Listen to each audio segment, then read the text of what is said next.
get started here. My name is Christy Blanch, and I get to moderate this amazing panel with all this talent up here.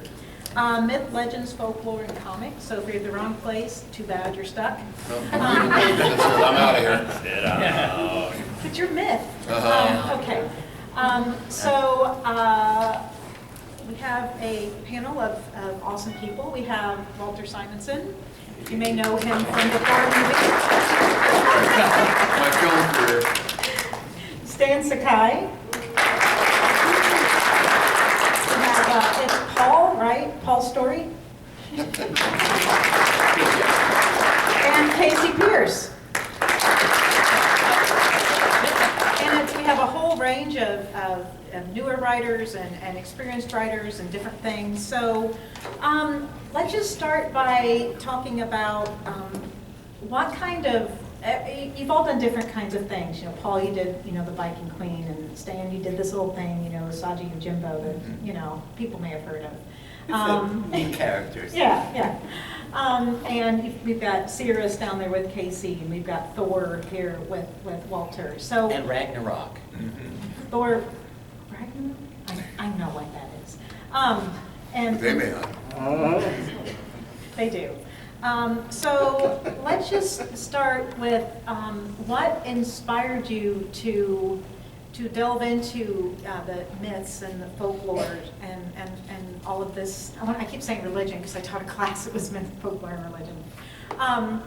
And so what inspired you to really want to get into this? I know you were going to be a geologist, and you're fascinated with dinosaurs, which is awesome.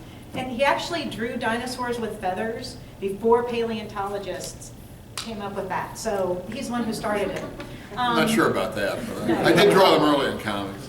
Anyway, no, it was.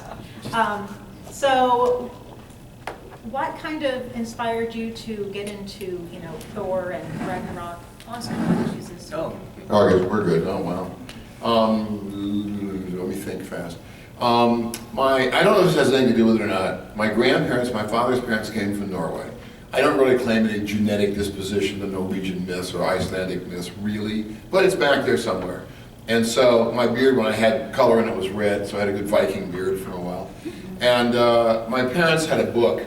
My dad had a nice little library, and my dad had a book, my parents had a book, on the myths of northern lands, or whatever it was called, by H. Gruber, I think, which I only found out a few years ago was a woman, which I was just H, so I don't know if it was H because they were kind of disguising that fact. The book came out in 1893, which when I was young wasn't as long ago as it is now, but it's still a long time ago. It was still a long time ago then. And I really liked it. They had little fragments of what I found out later were part of the Elder Edda, and some of the Younger Edda, different bits of poetry. And of course, when you're young, death is a long way away, mostly. So the idea that the gods were going to die was just incredibly cool. Now that I'm a lot older, the gods are going to die. It's not as cool as it was when I was younger. But I found it fascinating. I like myths of all kinds. I read, they had a book on the Greek and Roman myths. I read those. A lot of other ones as well from other countries. I thought all the stories of the gods and the heroes and the legends were just really cool no matter what. But the northern myths, the Norse myths, perhaps because they come to this end, where the gods and their enemies fight in the end in a great battle on a battle plane that's 100 leagues in every direction. And at the end, the stars fall from the sky, the gods are all dead, their enemies are all dead, and the last bad guy standing has a fiery sword, and he sets fire to all of existence, and then disappears in the poetry, so presumably he gets consumed by the fires as well. The sun and the moon are eaten by giant wolves that follow them. I mean, the imagery is just phenomenal. It's a great story in Western literature. It's very short, it's in a poem, and it's only a little part of the poem. But I loved all that stuff, and so Thor, when I discovered Marvel Comics, the first one I found was Journey to Mystery with Thor. I was crazed to discover, I was in college. It was a story about the Norse god Thor. I didn't care he didn't have a beard, I didn't care he wasn't wearing iron gauntlets, any of that stuff. This is before fandom as it is now, and before the web.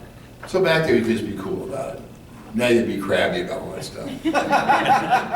Well, at least some people I know would be crabby. But I thought it was great, and so I got into Marvel Comics really through Thor, and I loved it, and I wrote, because I was so inspired by it, I wrote my own story and drew part of it before I decided my inking wasn't very good. And I would have to learn to ink better before I could finish my story.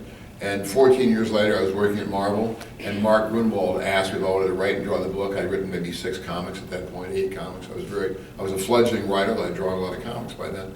And so I said, okay, my inking is better than it used to be. I'm going back and finishing that story. And I did. That was the Storrie saga that I told when I was doing the book. So I've had an interest in mythology for a long time, Thor in particular, and I'm delighted to be able to do it and get paid a few bucks to tell those stories. And now you're doing Ragnarok. And now I'm doing Ragnarok, which is now I'm doing my own version of Thor. And the short, I'm the world's worst self-promoter. The deal with the book, comic book Ragnarok from IDW is simply that Ragnarok, which is this great battle where the gods and their enemies all die, it has actually already happened. But Thor wasn't there. As a result, the bad guys win, the gods are all dead, the sun and the moon are now rested inside the giant rotting carcasses of 2 wolves that are out there in the Duskland somewhere. And Thor comes back after several hundred years and discovers what's happened. He's not, and the mystery is revealed as we go along. But basically, all the bad guys who killed his father, his mother, and his relatives, and his brothers, and his friends, and all that, they're all still around.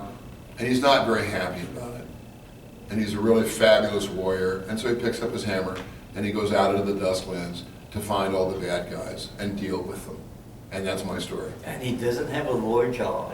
No, that's real now. Actually, that's him. He looks like this. I have to, as it happens, I'm wearing the shirt. He looks like that. Hopefully far enough away from Marvel's version, I will not be getting a cease and desist order from Disney anytime soon. And so far, so good. So, we're going to add to that? I was just going to ask Well, you I'm sure they're going to ask. I'm going to have to answer the same questions. Where are they going to do this? Yeah, I was just going to say, let's go to 16th, Yeah, well, 17th 16th, century. beginning of 17th century Japan. I do a comic book series called Usagi Yojimbo, and it's inspired by Japanese history and culture. And Japan has one of the, for an island that size, or a nation that size, it has one of the most diverse and rich tradition of myths and folklore. And it's not just the horrific things or the epics, but also the really goofy things, like the umbrella that bounces around, or the foot with the eye, and they also have the really horrific things. But I love the goofy things that's part of Japanese mythology, and I use both of them in Usagi because Usagi is inspired by a real culture. So I put aspects of the culture in Usagi. I just on the plane ride over wrote this story for Free Comic Book Day about Usagi meeting Tengu, which is a forest goblin. Translates as heaven's dog. And so I'm always delving with the mythology of Japan because I love it. I grew up with the mythology of different cultures. For a while I was into the Greek mythologies and Norse mythologies, and right now is the Japanese and right now the Chinese mythology. So I've always been fascinated with those. Thank you. Paul, you not only Viking Queen, but you also have Robin of Sherwood. So you have two different. Yeah, I not only Robin of Sherwood, but also I've done several. Robin of Sherwood, for those who don't know, is about the daughter of Robin Hood taking up the fight during the reign of King John. I was going to say I feel bad because like my dad's folks come from Scotland, and I've never really done a Scottish myth, and I was kind of, well, actually I did in one Twisted Journeys book. I did something with the Fae, but I realized that my grandmother was actually originally from the north of England, which then ties in with the Robin Hood. So you're off the hook. I did not betray my cultural heritage entirely. But I grew up on Robin Hood. I don't know how early it was, but very, very early on, I ran into Howard Pyle's The Merry Adventures of Robin Hood, and it had gorgeous artwork to go along with the stories. And it was so fun, and Robin, I think Robin Hood might have been the first trickster hero that I really ran into. I probably was starting to read Spider-Man at the same time, but of course, Robin Hood, having centuries of background at that time, was so kind of distilled down the idea of this guy who, he was tremendously skillful, but his wits were also a huge part of his success. His sense of justice. He was outlawed, but he still cared more about doing the right thing than the people whose responsibility that was. And also the fact that he took a bunch of outcasts, made them his friends, and like they all supported each other, which I actually grew up in a neighborhood without a lot of guys my age. So I found that really appealing, this idea of, you know, this guy who went out and found just a big gang of buddies that would do anything for each other. But the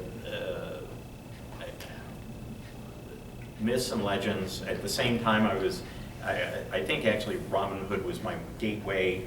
Then I went to the Greek myths and the Norse myths and have been picking up all the various myths and legends and folklore over the years. But yeah, I think it really started out, and I'm the one person who did not watch the Disney Fox Robin Hood when I was a kid, so everybody's like, but yeah, I think because those stories have lasted centuries, literally centuries, I think that it's because they have just an essential connection to the reader, that, you know, we're able to kind of reach back and learn about how people thought about things in an earlier age. So. Also, my latest thing is Viking Queen, where I'm stepping on Walter's toes. It's actually about a Viking queen who is reputed to be the daughter of a frost giant, and her blue hair kind of gives that a certain sense of reality, and doing battle with a evil sorceress. It's very old school sword and sorcery, but with touches of the mythology to try and kind of give it a sense of authenticity. Hey, my next story arc. Yeah. I will happily let you do that. We'll just publish it under the title Viking Queen, and That'll be the story of my next arc. It'll be the Viking Queen. yeah, Ragnarok. Maybe it'll say. yeah. It would have to. So, and speaking of Viking witches, it gets us kind of to you, Kasey, and your Cirrus comic. Yeah, so Cirrus is sort of a Norse mythology meets the craft in the style of heavy metal. I grew up with my brother being 13 years older than me, and I was always into what he was into. And at the time it was, you know, sword and sorcery, high fantasy things like Conan the Barbarian and, you know, a heavy metal magazine. And those are the things that initially started, for me, my interest in mythology. And of course, my first comic, which was Usagi Yojimbo. But I think writing-wise, I was given a script to work on, and it wasn't Cirrus. It has been published yet, but 5 years ago, I took on an indigenous sci-fi project called Mexica, and I had to research what was more popularly known as, you know, Aztec history, which is actually Mexican history. But it's nice writing-wise to have a lot of room to play, especially with Aztec history, because it's myth meets fact.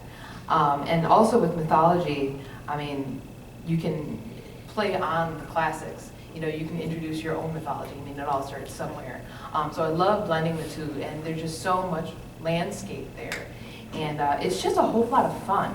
And I was coming from a series, Nora, which I'm most known for, which is a slow burn sci-fi. If you're into Blade Runner, you like things really, you know, slow and surreal and immersive, you'd really dig it. And it was kind of deep and introspective. I'm like, I just want to have some fun. So I started an arc of, you know, all one-shots, which is Cirrus. And so it's got like the craft feel, and you've got each one, they're all friends, they're all part of the order, and so each story will follow the story of a different witch, which Viking witches, that was a research project in and of itself, because not only do you study that, you study a lot about paganism as well, and the roots of that, and these take place on the southern shores of Iceland, so you learn a lot about Icelandic culture, and there was so much that went into it. And it was a lot of fun just researching it, and you just learn so much. But yeah, fun one-shots, and I got to introduce you know, new characters, new mythology, as well as introduce old favorites. And so yeah, this was my fun series. I'm like, man, I need a break. You know, this is getting too heavy even for me. So yeah, that's what brought about Cirrus. I do have to embarrass you for a minute, and when I told her yesterday she was going to be on a panel with you, Stan, she kind of panicked. She was like, no. I did. Like, my imposter syndrome just kicked in full, man. It was just... it was adorable. So you spoke about research. That was kind of what I wanted to ask next, is how much research goes into it to where you want to know what you're doing, but you also want to make it your own. So how do you go about doing all of that for all of you? Start that in. This way. I think, well, definitely the pressure's on, because you know that you're speaking to a fan base that knows their stuff. You know, so if you're going to talk about a thing, a marker in the culture of mythology, you got to know the ins and outs. So when I say there's room to play, not within you know, a popularly known story or trademark, there's room to play off of that. But yeah, and like I said, there's definitely a cultural influence there as well, because there's so, like, you know, there's Japanese mythology, there's Viking mythology, Icelandic, Germanic. So you're not just studying mythology, you're studying all the layers of it. And people who do have a background, or, you know, who are very passionate about mythology, normally 9 times out of 10 it's because, you know, they come from, you know, an Icelandic, Germanic, or some sort of even Grecian background. So you have to not give fan service, you have to just culturally do right. And there is a line that you have to walk. As much room as you have to play off of that, don't play with that. Yeah, like turning Thor into a frog or something. Right, Anyway. Stop. Paul, how about you? Well, it's interesting because in some ways it's like working at Marvel or DC, in that you learn enough about the general background that you have a springboard to go forth from. But you know, I do as deep a dive as I can without it stopping me from actually working, because it's really easy when you've got mythology or legend or folklore to just get immersed in that.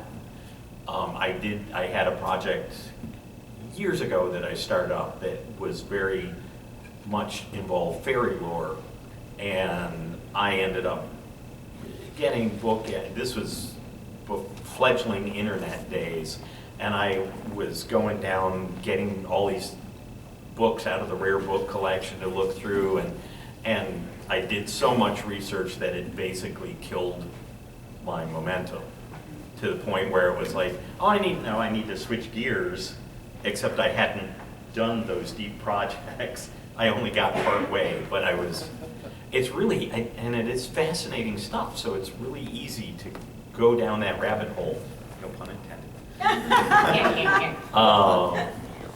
But it is really important to have at least a grounding in the myths or lore that you're talking about, because as Kasey said, people know this stuff.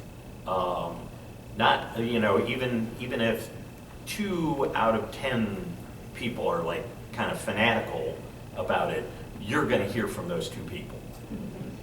If 2 out of 100 people are fanatical, you're going to hear from those 2 people. So you want to try and be authentic without regurgitating. I just wanted to stop on regurgitating. Oh, okay. Good word to stop on. Yeah, I try to do as much research as I can within reason. I have a pretty extensive library, and the internet is just wonderful. When we first started, I mean, there was no concept of internet, but now it's a great research tool. I did a original graphic novel called Yokai. It's a Usagi book. And it was all about the yokai, are the ghosts, goblins, haunts of Japan. And there was one creature I wasn't sure about, so I just put it on Facebook. Does anyone know about this certain Japanese yokai? And I got an email from Matt Alt, who's he specializes in yokai. He lives in Japan, and he says, "Oh, I know. I can tell you everything about that particular creature. In fact, I wrote a book. Would you like me to send it to you?" And I said, "You don't have to. It's already on my bookshelf." So, and you know, he was invaluable. I've come to him a number of times for things like that. And he's also on Japanese television doing features on yokai. There was one in which he went to a temple that has an actual hand of a skeletal hand of a kappa, which is a mythological turtle creature. And yeah, I do as much research as I can, but within reason. I play around with it, and because Usagi is a rabbit, people assume, you know, it's a fantasy series, but it's just inspired by Japanese culture. And so, you know, I'm afforded a lot of leeway as far as things like that go. Culture things, I get jumped up on as soon as I make a mistake, and I do make mistakes. So. You never make mistakes. I don't care. I'm like Stan, I have a pretty large library, but I'm old enough that I go back to a time when people just wrote comics and didn't really worry about that stuff a whole lot. That's not entirely true of everybody. One of the great things, one of my favorite writer artists in comics ever is a guy named Carl Barks, who wrote through the Donald Duck stories for Walt Disney Comics and Stories. He invented Uncle Scrooge, he invented Gladstone Gander, invented Gyro Gearloose, and apparently, I never met him, that's one of my regrets, but you can't do everything. He had a vast National Geographic collection, which of course, the densest material known to the universe. They weigh 1 billion pounds. And he would, when he had Donald, with Uncle Scrooge, whoever, going across the Nullarbor Plain in Australia, it would have the right kind of plants, the right kind of geography, the right kind of rocks. And that stuff is why I'm reminded of Stan's work reminds me of Carl's actually, because it's so well researched that it's very creative and yet it's very convincing. I mean, as a kid, I didn't know beans from the Nullarbor Plain. I didn't have any idea what most of that stuff looked like, what the kind of trees you'd find in the northern slopes of the Rocky Mountains would look like. But it was in the Uncle Scrooge comics, or the Duck comics, it was probably pretty close. And it gave the stories an aura of verisimilitude, which is what I'm trying to get into my stories. At the same time, I'm trying to do fantasy stories, and I'm doing, you know, a bunch of dead guys walking around, beating up other dead guys, and fighting serpents and Jotuns and stuff like that. So I do research it. I don't go nuts. I don't get a lot of feedback. I mean, my comic sells like 12 copies, so I don't hear from a lot of people on that one, which gives me a lot of freedom to do whatever I want, and also it's my own comic, so I do a lot of freedom. But I try to be true to the sense of the Viking sense without being nuts about it. I mean, and also in this day and age, a good bit of Viking culture has been appropriated by people whose views I don't especially agree, say politically. I'm not interested in that stuff. not in that direction anyway, so I'm just trying to tell a good story. I go back to the days when Jack Kirby was drawing Marvel superheroes, and in one panel the bad guy would have a revolver, and the next panel was an automatic pistol. And it didn't really bother Jack, and it never bothered me. Now people would be freaking out about it on the web, but back then it wasn't. But the kind of research I do, I try to make it work. I'll go back, this is not fantasy and what we're talking about here, but this is an example. One of my earliest jobs was a 3-page story. I could do about 1 page a week back then. Don't ask me how I was making a living. I have no idea, really. I didn't have any extra jobs. But I was doing a story about the Alamo in Texas, 1836, I think. And it was a 3-page story a friend of mine wrote, and it was based on a real incident at the Alamo where one of the young men who was there decided during the siege, this 14-day siege, that they needed to find out if there was going to be reinforcements. There were 186 or thereabouts guys facing about 4,000 Mexican troops. We were going to be reinforcements. There were other Texicans in the general area. And so he broke out of he rode out of the Alamo and broke through the Mexican lines and rode to several different fortresses and places that there were Texicans. And the answer was no, nobody's going to come and help you guys out. So instead of saying, wow, it'd be a great time to go to California, and gone, he rode back to the Alamo, broke back through the Mexican lines, got back into the fortress, and told the guys there, nobody is coming. And then, like everybody else, he died on the final day, when everybody died, on the last day of the siege, when the Mexicans attacked. So, this is a 3-page story. I picked up and read a paperback book about the Alamo, because I was young and I was an idiot. And so I read, and now, they've had a lot of new ideas about the Alamo since. This is a long time ago. But I read the book. It might have been Walter Lord's book. I don't remember who wrote it now. Paperback.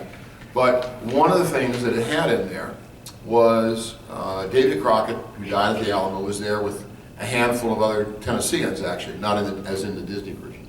And one of the stories about it is, if you look at the Alamo, you see the front of the Alamo you always see, the mission front with the kind of curved top and stuff like that. And that's always the front of the fortress in the movies. And in the actual event, it actually faces into the Alamo stockade. It is not the front of the Alamo. It is a building like so, and the walls of the Alamo go around like that, and this is the front you always see, but it's really facing inside. And the wall down here, between the end of the wall and the Alamo, was not complete. So it was the weakest part of this structure. And they had put a wooden palisades in there. And the story is, I don't really get the information from it, the story here was that that Davy and his men were set to guard that stockade because they were the best sharpshooters. They had those long flintlock rifles or whatever they were back then, but long rifles that were fairly accurate for the weapons at the time. And so those guys manned the stockade. And the story is that when the Mexicans attacked, they attacked in 4 columns, one against the stockade, one from the south, one from what would have been the west, and one from the north. And there were indications, at least, whether it was true or not, I don't know, but the indications are that the column that came in against the stockade broke and went around and joined the column coming in from the south. And the inference is that the rate of fire and the accuracy of fire from those guys in the stockades with their weapons was deadly enough that the column didn't face it. And they broke and ran around. I don't know if that's true or not. It's a neat story, especially maybe if you're not Mexican. But it's still an interesting story. And so I drew the story, 3 pages. The last panel of the job was the bottom 4th or 3rd of a panel. It was a long, narrow panel. And it's an oblique shot down on the entire stockade of the Alamo. So all the human figures are about dots, maybe a little bigger than dots coming in. And I drew the 4 columns, including the column on the bottom that came in, and they're kind of going around like this and coming up over here. Now, nobody who reads that story will have any idea what the hell I was drawing there. They will think, is he drawing ants? What is all this stuff? But it was a good shot of the Alamo. It showed the layout of the entire fortress. Even if people had no idea about the story I've just related to you, and I'm sure most people don't, almost nobody would. I'm looking for the wrong word now. It informed my story with something that I thought was genuine, and I feel that informing your stories in that way, even if your audience doesn't know, some of your fans do know, but if your audience don't know all that stuff, like the Carl Barks work, like Stan's work. I don't know yours, I'm sorry. So I don't know your work, so I can't speak to it, but I'm sure it's true. But it informs the story and makes it more convincing. And that's, to me, what research is about. I want a convincing story. I don't want to, especially in my case, and with Ragnarok, where I'm telling the story, there are no stories about after Ragnarok in the Norse myths. I mean, the story is that the earth sinks into the giant sea that surrounds creation, the sun and the moon are eaten and disappear, the stars fall from the sky, everything goes black, and then after a time,